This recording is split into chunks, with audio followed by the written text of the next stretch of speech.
Hello, this is Ron Paul with your weekly update for December 26th. Little by little, in the name of fighting terrorism, our Bill of Rights is being repealed. The Fourth Amendment has been rendered toothless by the PATRIOT Act. No more can we truly feel secure in our persons, houses, papers, and effects when now there is an exception that fits nearly any excuse for our government to search and seize our property. Of course, the vast majority of Americans may say, I'm not a terrorist, so I have nothing to hide.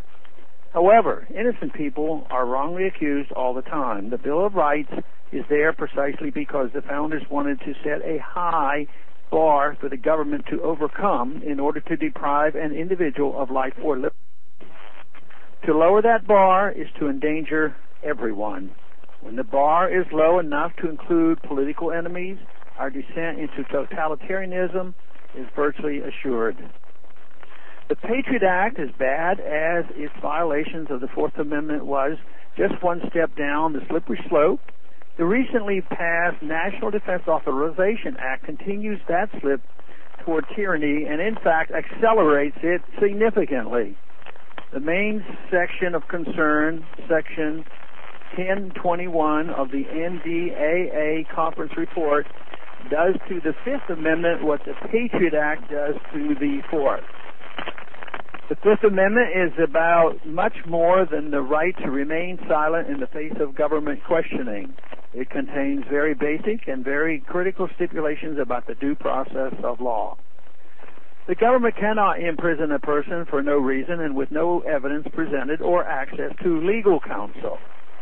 The danger of the NDAA are its alarmingly vague, undefined criteria for who can be indefinitely detained by the U.S. government without trial.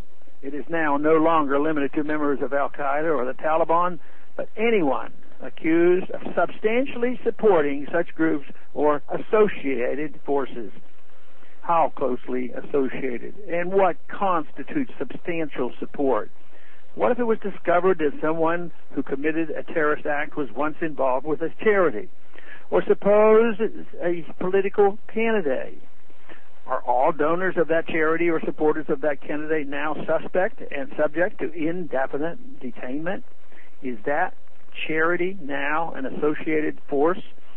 Additionally, this legislation codifies in law for the first time authority to detain Americans that has to this point only been claimed by President Obama. According to subsection E of section 1021, quote, nothing in this section shall be construed to affect existing laws or authorities relating to the detention of United States citizens, lawful residents, aliens of the United States, or any other persons who are captured or arrested in the United States, close quote.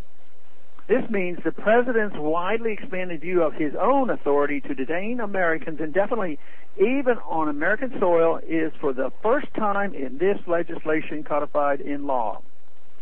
That should chill all of us to our cores. The Bill of Rights has no exceptions for really bad people or terrorists or even non-citizens. It is a key check on government power against any person. That is not a weakness in our legal system. It is the very strength of our legal system. The NDAA attempts to justify abridging the Bill of Rights on the theory that rights are suspended in the time of war and the entire United States is a battlefield in the war on terror. This is a very dangerous development indeed. Beware. Thanks for calling this update. A new update is placed on this number, 888-322-1414, every Monday. The written text can be found on my website, www.house.gov/Paul. Thanks for calling.